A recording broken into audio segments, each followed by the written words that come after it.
செவிவழி கதை கேட்க வந்திருக்கும் அன்பு நேயர்களுக்கு இனிய வணக்கங்கள். எழில் அன்பு ஆடியோ நாவல்ஸ் சேனலுக்கு உங்களை அன்புடன் வரவேற்கும் நான் உங்கள் RJ பிரீத்தி. கதை கேட்போம், காதுகளுக்கு இனிமை சேர்ப்போம். இந்த ஆடியோ நாவல் உங்களுக்கு பிடிச்சிருந்தா லைக் பண்ணுங்க. உங்க கருத்துக்களை கீழே கமெண்ட்ஸ்ல சொல்லுங்க. உங்க நண்பர்களுக்கும் ஷேர் பண்ணுங்க. நம்ம சேனலில் தொடர்ந்து கதைகளை கேட்டு மகிழ சப்ஸ்கிரைப் பண்ணுங்க. கூடவே பெல் பட்டனையும் தட்டிவிடுங்க. இப்ப கதை கேட்கலாம் வாங்க. எழுத்தாளர் எழில் அன்பின் பாலையில் பனித்துளி, அத்தியாயம் 26. அவசியத்துக்கு அவசரப்படலாமா என்று கணவன் சொன்னதும் ரஞ்சனாவிடம் ஒரு வேகம். பட்டென்று அவனை விட்டு விலகி அமர்ந்தாள். ரஞ்சுமா என்று பிரதாபன் ஆட்சேபனை தெரிவிக்க, வேண்டாம், என் அப்படி கூப்பிட வேண்டாம் என்று காது இரண்டையும் பொத்திக் கொண்டாள். ஏன் வேண்டாம்? நான் அப்படிதான் கூப்பிடுவேன் என்றான் பிடிவாதமாக. ஏன் இப்படி பண்றீங்க? நிஜமா இது நீங்க தானா? எனக்கு சந்தேகமா இருக்கு என்று அவனை ஒரு மாதிரியாக பார்த்து கேட்டாள். ஏன், எப்படி இருக்கு என்று சோஃபாவில் நன்றாக சாய்ந்து கைகளை கட்டிக்கொண்டு அவளை அழுத்தமாக பார்த்து கேட்டான். அந்த அழுத்தம் அவளின் கணவன் ஆவதற்கு முன் இருந்த பிரதாபனை அவளுக்கு நினைவுபடுத்தியது. இதான் நீங்க அழுத்தமா ஒரு வார்த்தை பேசக்கூட யோசிச்சுக்கிட்டு, ஆனா நீங்க இப்போ அப்படி இல்லையே, நம்ம கல்யாணத்துக்கு பிறகு ரொம்ப பேசுறீங்கன்னு தோணுது என்றாள் கண்களை சுருக்கி. அப்ப நீங்க ரஞ்சனா, அப்ப உங்ககிட்ட இப்படி பேச முடியுமா மேடம்? இப்போ நீ என்னோட மிஸ்ஸஸ் ரஞ்சனா, இப்ப இது கூட பேசலனா எப்படி? என்று நெற்றி பொட்டை உயர்த்தினான். ஆனாலும் எனக்கு கொஞ்சம் கூட அவகாசம் கொடுக்காம என்று முனகினாள். அவகாசம் எதுக்கு ரஞ்சுமா என்று கேட்டான். இப்படி கேட்டால் அவள் என்ன சொல்வாள்? புரிந்துதான் இந்த கேள்வியை தன்னிடம் கேட்கிறானா என்றுதான் அவளுக்கு தோன்றியது. இந்த திருமணத்தை ஏற்றுக்கொள்ளவே அவளுக்கு கடினமாக இருந்தது. அதன் பின்பும் அவனை வருத்தி விட்டது தன் தவறு என்றே அவனை தேடிச் சென்றாள். ஆனால் கணவன் அதை வைத்தே அவள் அவனுடன் வாழ தயாராகிவிட்டாள் என்று முடிவு செய்து மிகவும் உரிமை எடுத்துக்கொள்வதைத்தான் அவளால் ஏற்றுக்கொள்ளவே முடியவில்லை. அதை அவனிடம் எப்படி சொல்லி புரிய வைப்பது என்றும் அவளுக்கு புரியவில்லை. இப்படி கேட்டா எப்படி? நான் இன்னொருத்தர் மனைவி என்று தடுமாற்றமாக சொல்லிக்கொண்டே வந்தவள் அவன் முகம் பார்த்து அப்படியே நிறுத்தினாள். இனஃப் ரஞ்சனா என்று கையை உயர்த்தி தடுத்தவன், உன் வாழ்க்கையில் ஒருத்தர் இருந்தாரு, என் வாழ்க்கையில் ஒருத்தர் இருந்தாங்கிறது எதையும் நான் மறுக்கவே இல்லையே. நாமே நினைச்சா கூட நம்ம பழைய வாழ்க்கையை மறக்க முடியாதுன்னு எனக்கு தெரியும். ஆனாலும் அவங்க எல்லாம் நம்ம வாழ்க்கையில கடந்து போன ஞாபக சின்னங்கள். மனோவனி மறந்தே ஆகணும்னு நான் சொன்னதே இல்லையே, இனியும் சொல்ல மாட்டேன்னு எனக்கு தெரியும். அப்புறமும் அதையே திரும்ப பேசி என்ன ஆக போகுது சொல்லு என்று கேட்டான். ஆனாலும் எனக்கு அவகாசம் எதுவும் கொடுக்காம என்று அவள் அதிலேயே வந்து நிற்க, எதுக்கு அவகாசம் நானும் கேட்டேனே என்று மீண்டும் நினைவுபடுத்தினான். இதென்ன பேச்சு, சின்ன பிள்ளை போல, இதுக்கு மேல நான் எப்படி விளக்கம் சொல்ல என்று அவள் பொறுமை இழந்து குரலை உயர்த்த, பிள்ளைங்க மூழ்ச்சிக்க போறாங்க என்று வாயில் விரலை வைத்து காட்டினான். சத்தத்தை நிறுத்தி கொண்டாலும் அவளுக்கு கோபமாக வந்தது. இந்த பேச்சை வளர்க்கவும் பிடிக்கவில்லை, அவன் செல்லும் வேகத்திற்கு பேசாமலும் இருக்க முடியவில்லை. நம்ம பிசிக்கல் ரிலேஷன்ஷிப்புக்கு அவகாசம் வேணும்னு சொல்றியா என்று அவள் கேட்க தயங்கியதை அவன் பளிச்சென்று கேட்டுவிட, அவள்தான் முகத்தை எங்கே வைத்துக் கொள்வது என்பது போல என்று முழித்து கொண்டிருந்தாள். இப்படி பட்டவர்த்தனமாக கேட்டுவிடுவான் என்று அவள் எதிர்பார்க்கவே இல்லை. என்ன அப்படி பார்க்கிற, அதானே? கூசாமல் மீண்டும் கேட்டு வைக்க அவளோ முகத்தை வேறு பக்கம் திருப்பிக் கொண்டு தலையை மேலும் கீழும் அசைத்தாள். நாம உடனே பிசிக்கல் ரிலேஷன்ஷிப் ஆரம்பிக்கணும்னு நான் எப்ப சொன்னேன் என்று கேட்டதும் விழுக்கென்று தலையை திருப்பி அவனை பார்த்தாள் ரஞ்சனா. அவள் கண்கள் பெரிதாக விரிந்து அதிர்ச்சியை பிரதிபலித்தன. நிஜமாகவே இவன் பேசுவது இன்னதென்று அறிந்துதான் பேசுகிறானா என்றுதான் அவளுக்கு தோன்றியது. சற்று முன் அவள் தோளில் கை போட்டு மேலே சாய முயன்றதென்ன இப்பொழுது இப்படி பேசுவதென்ன? ஹஸ்பண்ட் ஒய்ஃப் உறவுக்குள்ள ஃபிசிக்கல் ரிலேஷன்ஷிப் வேணும் தான், இல்லைன்னு மறுக்க மாட்டேன் என்றும் அவன் தொடர்ந்து பேச, தான் தெளிவாக தான் இருக்கிறோமா என்ற சந்தேகம் ரஞ்சனாவிற்கு வந்துவிட்டது. அது புரிந்தவன் லேசாக தலையை அசைத்து புன்னகைத்துக் கொண்டான். இப்படி பக்கத்துல வா என்று தன் கையை நீட்டி அதை பற்றிக்கொள்ள சொல்லி அழைத்தான். ரஞ்சனாவின் முகத்தில் சிந்தனை படர்ந்தது.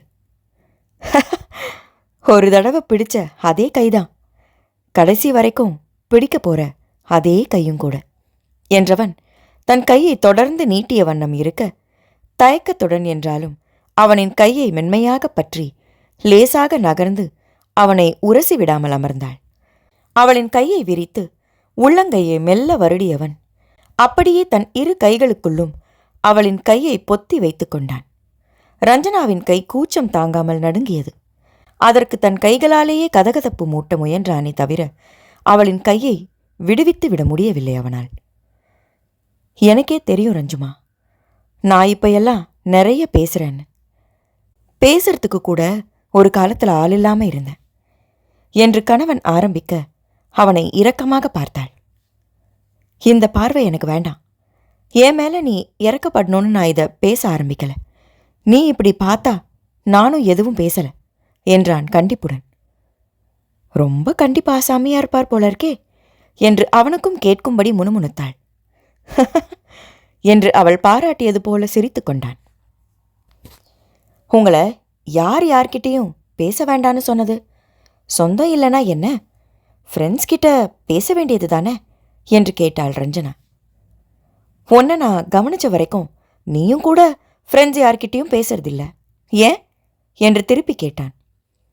அது எல்லாம் என் மேலே அனுதாபப்படுவாங்க, இல்லைனா என்கிட்ட நல்லா பேசிட்டு என் முதுகுக்கு பின்னாடி குறை சொல்லுவாங்க. எனக்கு அது பிடிக்காது, அதனால் விலகியே இருப்பேன் என்றாள்.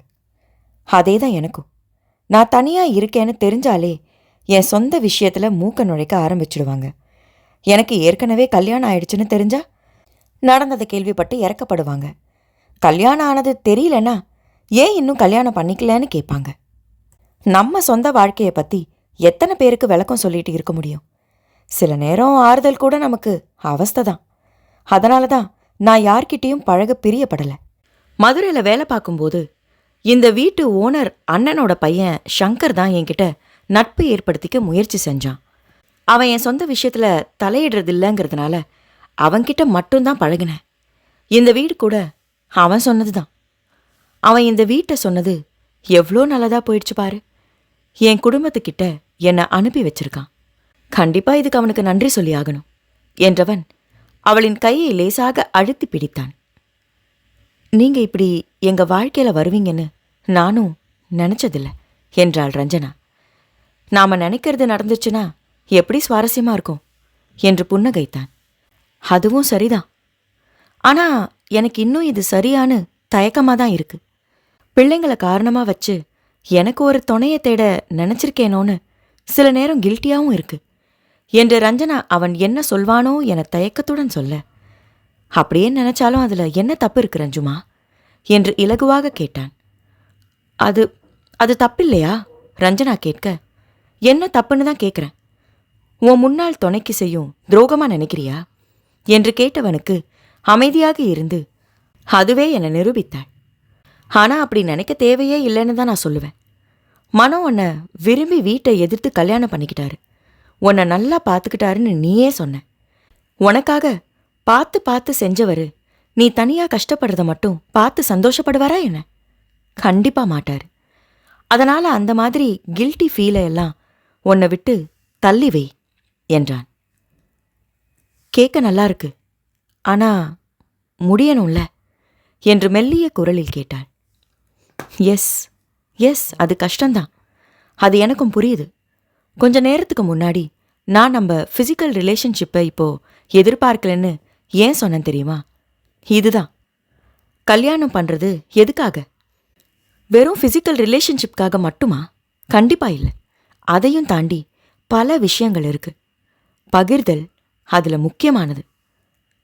உடல் பகிர்தலையும் தாண்டி மனசை பகிர நமக்குன்னு ஒரு துணை கண்டிப்பா வேணும்னு எனக்கே காலம் தாழ்ந்துதான் புரிஞ்சிருக்கு.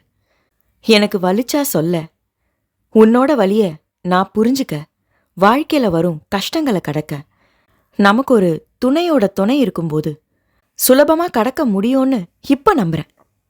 நான் இப்போ உன்கிட்ட எதிர்பார்க்கறதும் அதுதான். என்னோட கஷ்ட நஷ்டங்கள்ல நீ துணையா இருப்பேன்னு இப்ப எனக்கு எவ்வளோ நிம்மதியா இருக்கு தெரியுமா? அந்த நிம்மதிய என் கைய பிடிச்சு நீ கொடுத்துருக்க. அதே நிம்மதிய நானும் உனக்கு கொடுக்கணும்னு நினைக்கிறேன். அதுக்குதான் உரிமை எடுத்துக்கிட்டேன். உரிமை இல்லாம நீ ஒரு பக்கம் நான் ஒரு பக்கம்னு இருந்தா பகிர்தல்ங்கிறது நமக்குள்ள எப்படி நடக்கும்? உரிமை இல்லாதவங்க கிட்ட நம்மால மனசு விட்டு பேச முடியுமா? என்னால கண்டிப்பா முடியாது. நீயும் ஒரு வகையில என்ன போலதான். ஒரு ஆணும் பெண்ணும் கணவன் மனைவியா வாழ உணர்வுகளோட தூண்டல் கூட போதும். ஆனா அந்த உணர்வு வெறும் உடலோட முடியாம அதையும் தாண்டி புரிதலோட ஆத்மார்த்தமா மாறும்போதுதான் கணவன் மனைவி உறவுக்கு மெருகூட்ட முடியும்னு நான் நினைக்கிறேன் என்று பிரதாபன் சொல்ல, சரிதானோ என்று தான் ரஞ்சனாவிற்கு தோன்றியது. இதோ இப்போது கூட கணவனின் கை கொடுக்கும் அழுத்தம் கூட அவளுக்கு அவ்வளவு ஆறுதலாக இருந்தது.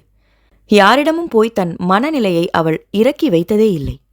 ஆனால் கணவனிடம் இறக்கி வைத்தால் என்ன என்றுதான் தோன்றியது. பிரதாபன் தொடர்ந்து பேசிக் கொண்டிருந்தான். எனக்கு இப்போ 41 வயசு ஆகுது. உனக்கு 35. இது ஒன்றும் நமக்கு ரொம்ப வயசான காலம் இல்லைனாலும் இந்த காலகட்டம்தான் நம்ம வாழ்க்கையில முக்கியமானதும் கூட. நம்ம வாழ்க்கையில இது வரைக்கும் சில விஷயங்களை கடந்து வந்திருப்போம். அதுக்கெல்லாம் நமக்கு உடல்ல வலுவும் மனசுல கொஞ்சம் தைரியமும் இருந்தது. ஆனா இனி கடக்க போற காலங்கள் தான் இன்னும் நம்ம தைரியத்தை வலுவை சோதிக்கக்கூடியது. வயசு ஆக ஆக எதிர்காலத்தை பத்தி ஒரு பயம் வரும். பிள்ளைங்க படிப்பு, அவங்க வளரும் முறை, அவங்களுக்கு ஒரு வாழ்க்கை அமையும் வர அதை எப்படி சரியா செய்ய போறோன்னு உள்ளுக்குள்ள நீ பயந்துகிட்டே தானே இருந்திருப்ப என்று கேட்டான். உண்மைதான் என்று நினைத்தவள் தலையை அசைத்து, அது மட்டும் இல்லாம என்னோட உடல்நிலையும் என் பயத்துக்கு காரணம். அன்னைக்கு ஒரு நாள் நீங்க ஒன்று சொன்னீங்க, நான் வெளியே தான் தைரியமா காட்டிக்கிறேன், உண்மையில நான் ரொம்ப மென்மையானவள்னு. நீங்க என்னை பத்தி கணிச்சது சரிதான். மனோ என் கூட இருந்த வரைக்கும் அவரே எல்லாமே பார்த்துப்பாரு. நான் வேலைக்கு போய் வெளி உலகத்தை அறிஞ்சிருந்தாலும் கூட நமக்கு செய்யதான் மனோ இருக்காரேன்னு எதையும் நான் செஞ்சதே இல்லை.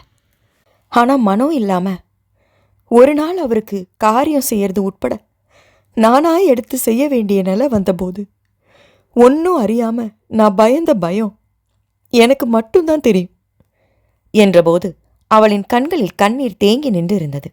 ஆறுதலாக அவளின் கையை அழுத்தி பிடித்தான் பிரதாபன்.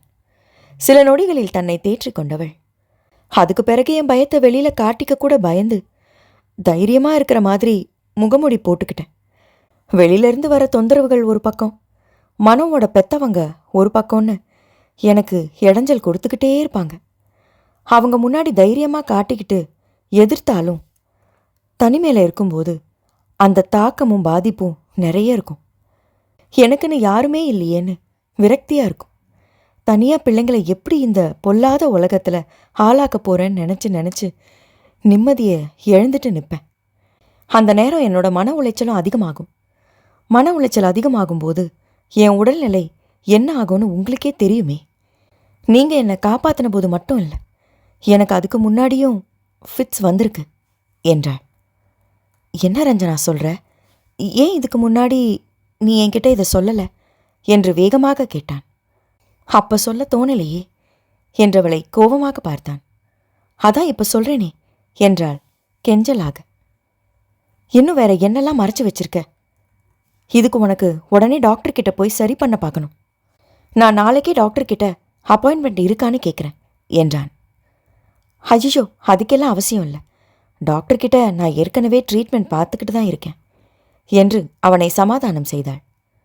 ட்ரீட்மெண்ட் பார்த்தும் உனக்கு சரியான மாதிரி தெரியலையே என்றான். அதுக்கு நான் டென்ஷன் ஆகாம மனசை போட்டு குழப்பிக்காம அமைதியா இருந்தாலே கொஞ்சம் கொஞ்சமா சரியாயிடும்னு சொன்னாங்க. ஆனால் தினம் ஏதாவது பிரச்சனை வரும்போது அது எப்படி சாத்தியமாகும்? பிள்ளைங்களை நினச்சி மனசை அமைதிப்படுத்திக்க நினச்சாலும் சில நேரம் என்னையும் மீறி ஃபிட்ஸ் வரும் அளவுக்கு போயிடும். அப்பையெல்லாம் கொஞ்ச நேரத்தில் நின்றுடும். அப்படியும் எனக்கு ரொம்ப முடியலன்னா என்ன பண்ணணும்னு நான் ஹரிமா கிட்ட சொல்லி வச்சிருக்கேன். பக்கத்தில் யாரையாவது போய் உதவிக்கு கூப்பிட்டுட்டு வரணும். அதனால தான் என் வீட்டு கதவில் மேல் தாப்பாலே இருக்காது. அவசரத்துக்கு எப்படி கதவை திறக்கணும்னு அவளுக்கு சொல்லி வச்சிருக்கேன். அப்படிதான் அன்னிக்கு அவ உங்ககிட்ட உதவி கேட்டு வந்தது என்றாள். அதை பற்றி சிறிது நேரம் பேசி இருவருமே வருந்தினார்கள். அதே நேரத்தில் அந்த சூழ்நிலைதான் தாங்கள் வாழ்க்கையில் இணைய காரணமாக இருந்தது என்றும் சொன்னான் பிரதாபன். இனி எதுவா இருந்தாலும் உன் மனசுக்குள்ளேயே போட்டு புழுங்கிக்காம என்கிட்ட மனசு விட்டு பேசு. அதே நேரம் நானும் உனக்கு அப்படி ஒரு சூழ்நிலை வரும் அளவுக்கு விடவும் மாட்டேன். உனக்கும் மன நிம்மதியான சூழ்நிலையைத்தான் தர முயற்சி பண்ணுவேன் என்று அவளின் கையை அழுத்தி ஒப்புதல் கொடுத்தான். அந்த அழுத்தம் இப்பொழுது ரஞ்சனாவின் மனதிற்கு இதமாக இருந்தது. அந்த இதம் அவனிடம் தன்னுடைய இத்தனை நாள் அழுத்தங்களை மனம் விட்டு பேசியதால் வந்தது என்றும் புரிந்தது. கணவன் வளவளவென்று பேசுவது போல் ஆரம்பித்து கடைசியில் அவளைத்தான் மனம் விட்டு பேச வைத்திருக்கிறான் என்று அவளுக்கு புரிந்து போக அவன் சொன்ன பகிர்தலின் அர்த்தமும் அவளுக்கு விளங்கியது. அவன் சொன்ன அவசியத்திற்கான அவசரமும் இப்பொழுது புரிந்தது. அவள் தன் மனதை இன்னும் போட்டு குழப்பிக் கொள்ளக்கூடாது என்றே அவசரமாக அவளுடன் நெருக்கத்தை அதிகமாக்க முயற்சி செய்து பேச வைத்திருக்கிறான் என்று புரிந்த நொடி அவளையும் மீறி தானும் அவனின் கைகளை அழுத்தமாக பற்றி கொண்டாள். உதட்டின் ஓரம் புன்னகை முகிழ அந்த அழுத்தத்தில் மனம் மகிழ்ந்தான் பிரதாபன்.